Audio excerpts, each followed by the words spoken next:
नेपाल के इतिहास की हर एक अधूरी क्रांति का जिक्र हिंदी साहित्यकार फणीश्वरनाथ रेणु ने अपनी किताब नेपाली क्रांति की कथा में किया। उनकी नजर में क्रांति का मकसद सिर्फ सत्ता बदलना नहीं था, बल्कि ये समानता और न्याय की पहली कोशिश थी। और आज की ये आवाजें, हिंसक या शांतिपूर्ण, उसी पुरानी न्याय और समानता की भूख की गूंज है जो दशकों से अधूरी है। क्लियर कट में खोलेंगे इसी अधूरे संघर्ष की परतें और देखेंगे क्या इस बार वाकई कुछ बदलेगा या फिर मिलेगा वही धोखा। तो चलिए इतिहास के आईने में झांकते हैं, देखते हैं अधूरी क्रांति। नेपाल की अधूरी क्रांतियां।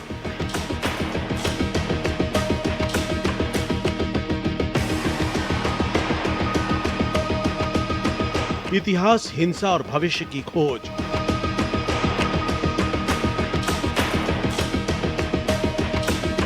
राजशाही से लड़खड़ाते लोकतंत्र।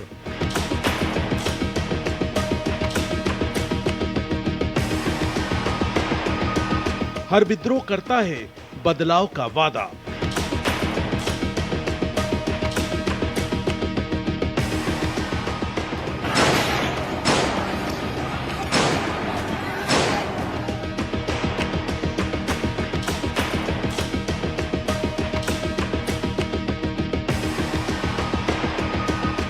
जनता को मिलता रहा सिर्फ धोखा।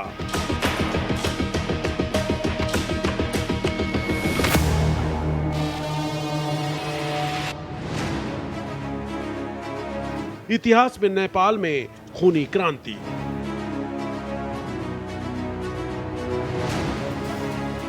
काठमांडू की सड़कों पर जो धुआं और हिंसा दिखाई दे रही है, वो केवल राजनीतिक अस्थिरता नहीं है।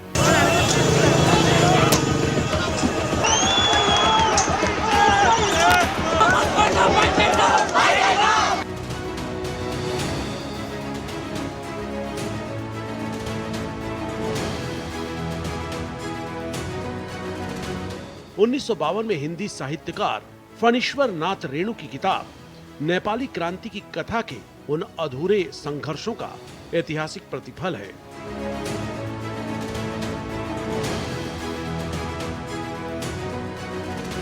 तब की क्रांति पूरी नहीं हो सकी, सत्ता बदली, लेकिन सामाजिक न्याय और शामिल लोकतंत्र की जड़ें कमजोर रहीं। यही अधूरी क्रांति आज के प्रदर्शनकारियों के हर नारे, हर फेंके गए पत्थर और हर बैरिकेड के पीछे छिपी निराशा को जन्म देती है।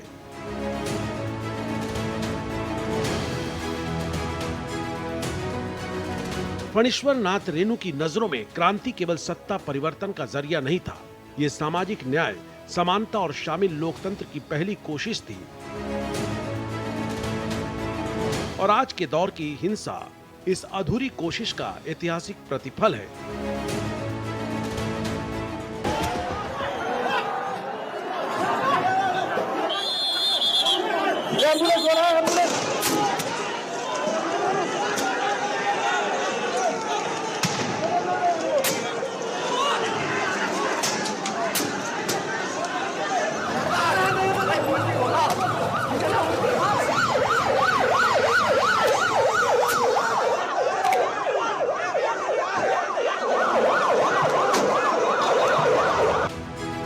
वैसे तो नेपाल में लोकतंत्र की मांग एक शताब्दी पुरानी है, लेकिन 1950-51 से इस दिशा में गंभीर कदम उठाए गए।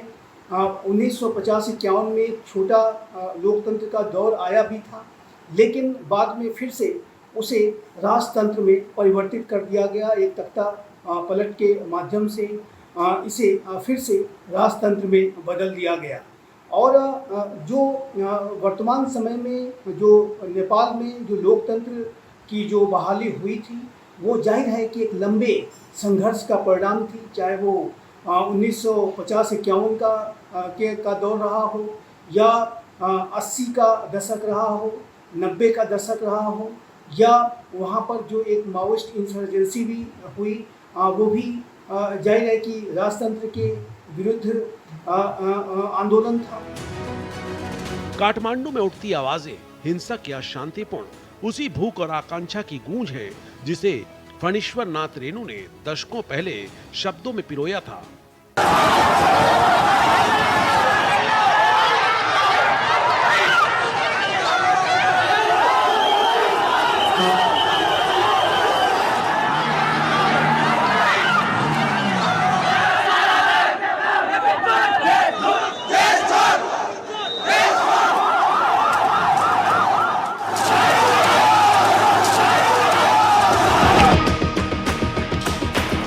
युवा हाम्रो शक्ति हो, बुढा नेता हात्ती हो, नेताको छोरा गाडीमा, गरिब जाति खाडीमा।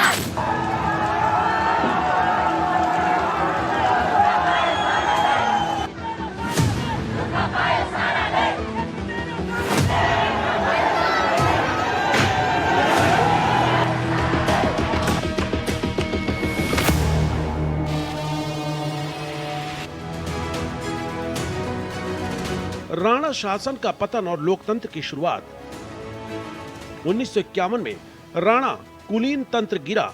इस ऐतिहासिक बदलाव में नेपाली कांग्रेस, वामपंथी ग्रुप और राजा त्रिभुवन की साझेदारी महत्वपूर्ण रही।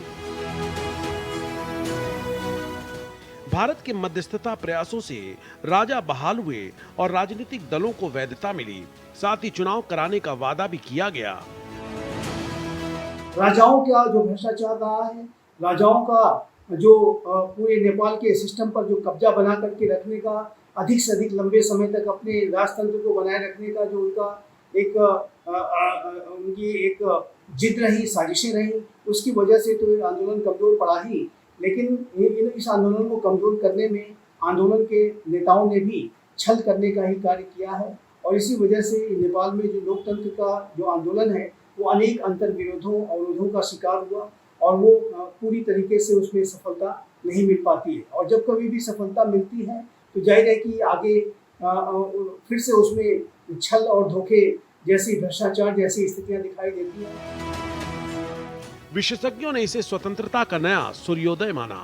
फिर भी जैसा कि फणीश्वर नाथ रेणु ने नेपाली क्रांति की कथा में लिखा है, ये केवल अधूरी क्रांति थी। राजशाही अभी भी शक्ति में थी, नौकरशाही बदल रही और लोकतंत्र के वादे नाजुक थे। 1959 में नेपाल के पहले लोकतांत्रिक रूप से चुने गए प्रधानमंत्री विश्वेश्वर प्रसाद बीपी कोइराला सत्ता में आए।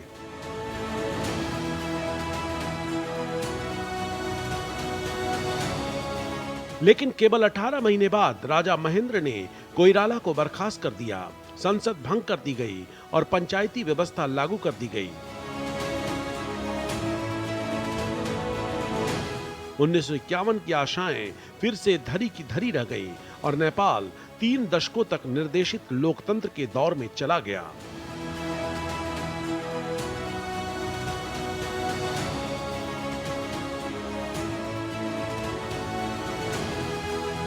उन्नीस 1960-1990 पंचायत और विद्रोह के बीच पंचायत युग में राजनीतिक पार्टियां प्रतिबंधित रहीं, असहमति दबाई गई और लोकतांत्रिक आवाजों को खामोश कर दिया गया।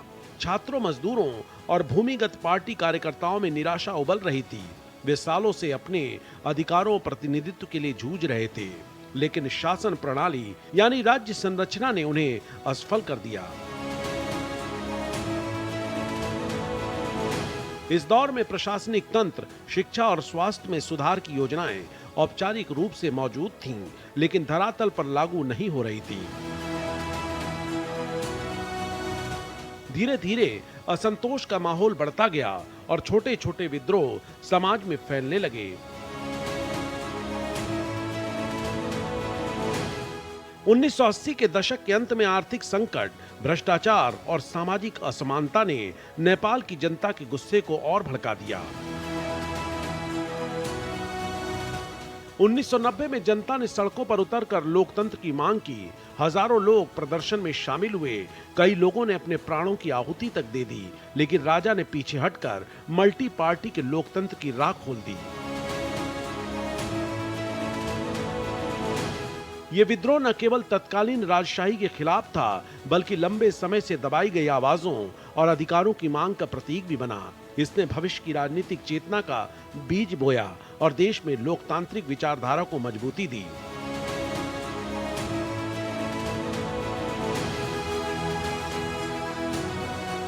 1990 का कमजोर लोकतंत्र।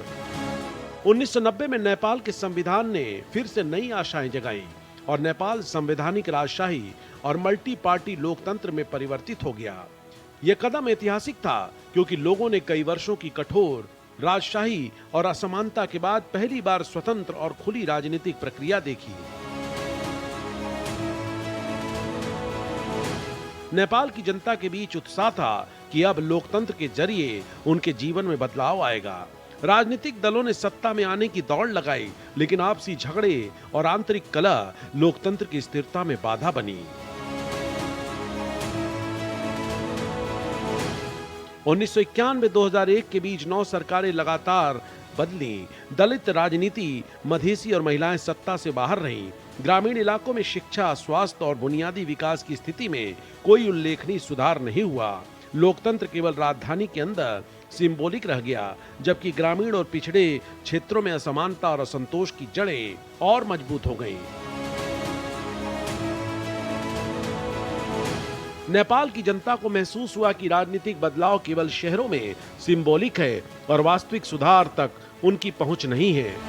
इस अनुभव ने आगे चलकर माओवादी विद्रोह के बीज बो दिए।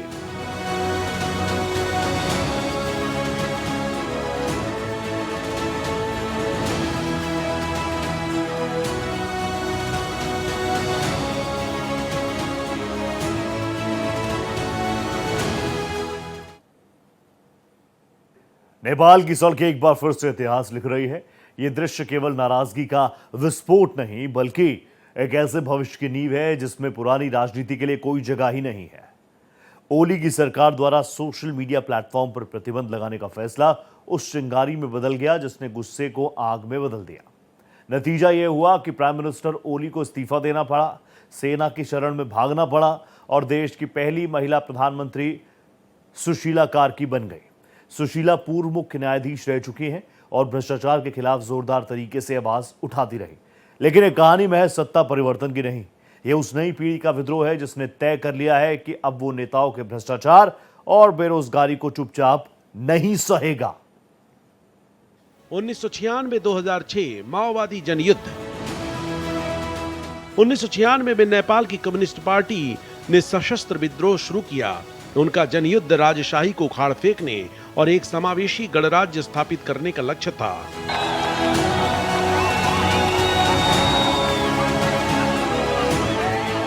यह संघर्ष केवल राजनीतिक सत्ता की लड़ाई नहीं थी, इसमें जाति, वर्ग और लिंग आधारित असमानताओं के खिलाफ जनता की मांगें भी शामिल थी।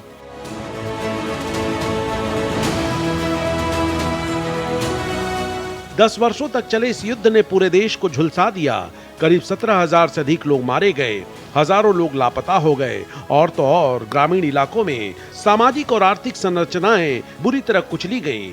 माओवादी विद्रोह ने यह साबित कर दिया कि पिछड़े वर्ग और कमजोर समुदाय लंबे समय से दबाई गई आवाजों को सुनने के लिए तैयार थे।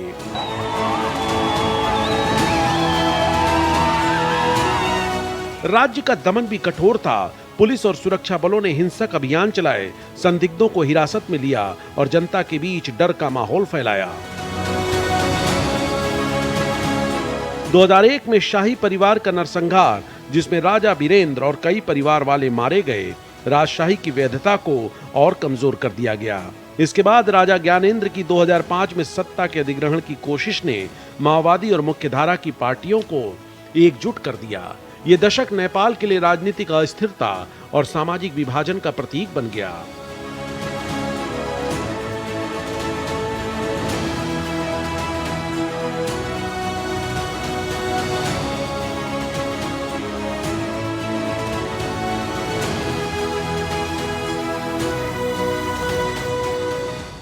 यद्यपि कि कोई भी क्रांति पूर्ण रूप से सफल नहीं कही जा सकती। अनेक जो विश्व में क्रांतियां हुई हैं उसमें कमियां रह जाती हैं, परफेक्शन तो आ नहीं सकता। लेकिन नेपाल के लोकतांत्रिक व्यवस्था की स्थापना को लेकर के जो आंदोलन चले हैं उसमें जाहिर है कि अनेक तरीके के अवरोध आते रहे हैं और उसके जो आंतरिक विसंगतियां हैं और नेताओं का जो भ्रष्टाचार, नेताओं की आपस में गुटबाजी, उनकी सत्ता लोलुपता, धन लोलुपता, ये सारे जो फैक्टर्स रहे हैं उन्होंने नेपाल के इन आंदोलनों को कमजोर करने का कार्य किया है। 2006 जन आंदोलन और गणराज्य। अप्रैल 2006 में नेपाल में जनता आंदोलन सेकंड शुरू हुआ। यह आंदोलन नेपाल के आधुनिक राजनीतिक इतिहास में एक निर्णायक मोड़ साबित हुआ। लाखों लोग सड़कों पर उतरे, कर्फ्यू की अवहेलना की और काठमांडू के प्रमुख मार्गों और चौराहों में लोकतंत्र की मांग के लिए प्रदर्शन किए।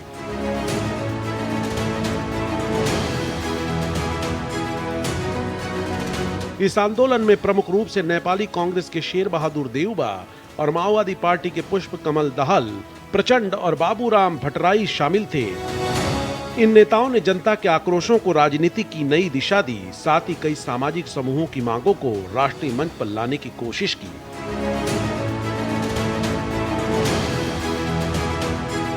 जनता आंदोलन 2 केवल राजनीतिक दलों का संघर्ष नहीं था, बल्कि ये व्यापक जनता की लंबे समय की निराशा, सामाजिक अन्याय और लोकतंत्र की सच्ची आकांक्षा का प्रतिनिधित्व था।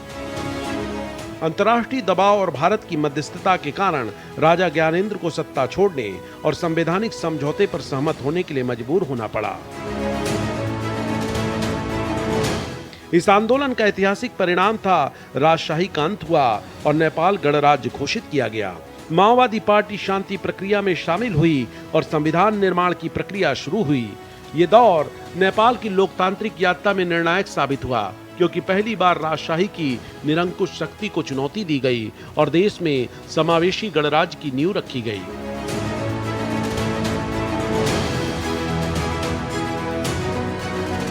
जनता की सक्रिय भागीदारी और राजनीतिक चेतना ने इसे आधुनिक नेपाल के इतिहास में एक अमिट छाप छोड़ दिया। 2015 संविधान और बहिष्कार। पहली संविधान सभा 2008-2012 अपने कार्य में असफल रही और गतिरोध में फंस गई। 2013 में दूसरी संविधान सभा का चुनाव हुआ, जिसने 2015 में नया संविधान तैयार किया और ये दस्तावेज संघवाद, धर्मनिरपेक्षता और गणराज्यवाद के वादों पर निर्भर था। नेपाल की जनता के लिए लोकतंत्र का नया चरण था और उम्मीद की गई कि ये देश में स्थिरता और न्याय की नींव रखेगी। लेकिन संविधान को सभी समूहों ने स्वीकार नहीं किया। मधेसी, थारू और अन्य अल्पसंख्यक समुदायों ने इसे अलग थलग माना। अप्रैल 2015 का विनाशकारी भूकंप पहले से ही देश को हिला चुका था और भारतीय सीमा पर लगी अनौपचारिक नाकेबंदी ने पीड़ा और बढ़ा दी। संवैधानिक टकराव और असमान विकास ने पुराने सामाजिक और राजनीतिक तनावों को फिर से हवा दे दी। इस दौर ने यह साबित कर दिया कि संरचनात्मक बदलाव के बिना लोकतंत्र अधूरा रहता है। –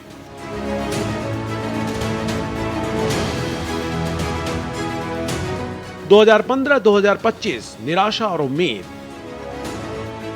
2015 के संविधान के बाद नेपाल ने गणराज्य के रूप में स्थिरता और समावेशी लोकतंत्र की दिशा में कदम बढ़ाया, लेकिन उम्मीदें अधूरी रहीं।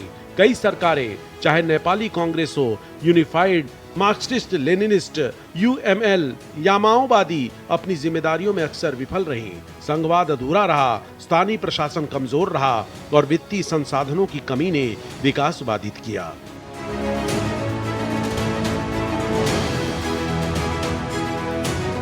भ्रष्टाचार व्यापक रूप से फैल गया और युवाओं के लिए रोजगार के अवसर सीमित रहे।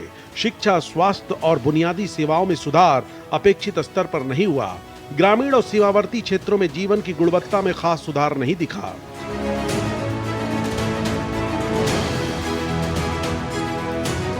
2022 में बलेंद्र शाह, जिन्हें बालेन के नाम से जाना जाता है, काठमांडू के मेयर बने और लोकनायक के रूप में उभरे। इन्होंने प्रबंधन में सुधार लाया, अवैध निर्माणों को हटाया और स्थानीय प्रशासन की जवाबदेही बढ़ाने की दिशा में कदम उठाए।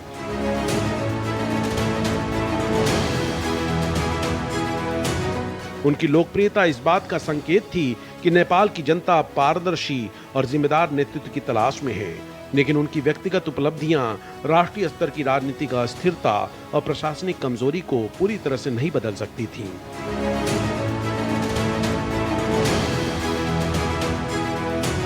2025 जेन जी का विद्रोह। 8 सितंबर 2025 को जेएनजी विद्रोह शुरू हुआ, जब सरकार ने सोशल मीडिया, फेसबुक, यूट्यूब सहित 24 प्लेटफॉर्म बैन कर दिए।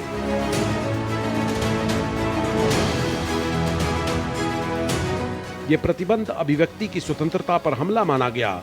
काठमांडू में प्रदर्शन हिंसक हो गए, कई लोग मारे गए और सैकड़ों लोग घायल हुए। प्रदर्शनकारियों ने संसद में तोड़फोड़ की और 9 सितंबर को प्रधानमंत्री केपी शर्मा ओली ने इस्तीफा दे दिया।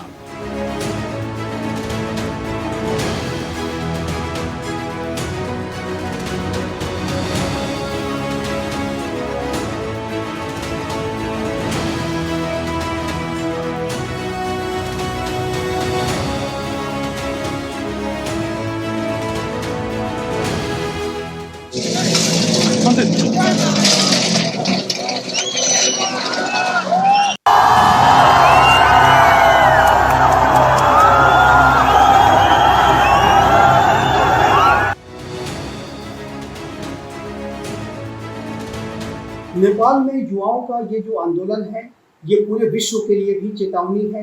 जिस तरीके से नेपाल में ये प्रदर्शन हो रहे हैं, फ्रांस में प्रदर्शन हो रहे हैं, लंदन में भी प्रदर्शन की खबरें आ रही हैं, तो ऐसे में ये जो स्पष्ट है कि आज का जो युवा है, आज का जो युवा जागरूक होकर के अपने अधिकारों के लिए आवाज़ उठा रहा है, और उस आवाज़ को उठाने के लिए उसके पास सोशल मीडिया, इनक्रिप्टेड मैसेजिंग का जो एक बड़ा प्लेटफॉर्म है, जिससे कि आपस में अच्छी तरीके से कम्युनिकेट और तालमेल बना पाते हैं, अपने आप को मोबिलाइज कर सकते हैं, संगठित कर सकते हैं। तो ये स्पष्ट है कि ये जो आंदोलन है, ये पूरे विश्व के अनेक ऐसी सरकारों के लिए जो कि जनता की आवाज़ को इग्नोर करने की कोशिश करते हैं, जो भ्रष्टाचार में डूबे हुए हैं, उनके लिए बहुत बड़ी चेतावनी है। विश्व बैंक 2024 के मुताबिक नेपाल की युवा बेरोजगारी दर 20% से अधिक है और अर्थव्यवस्था का 25% रेमिट्स पर निर्भर है। भ्रष्टाचार और रोजगार की कमी ने युवाओं को बगावत के लिए उकसाया।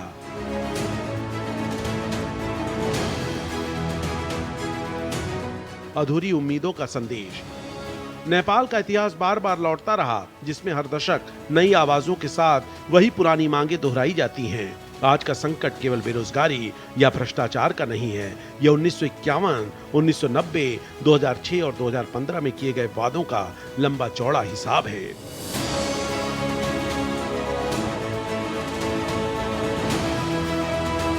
नेपाल की जनता लगातार ये संकेत दे रही है कि बिना समावेशी लोकतंत्र और न्यायपूर्ण संस्थाओं के कोई स्थायी बदलाव संभव नहीं है। यही कारण है कि आज का संघर्ष सिर्फ सत्ता के लिए नहीं, बल्कि देश की आत्मा और उसकी असली स्वतंत्रता के लिए है।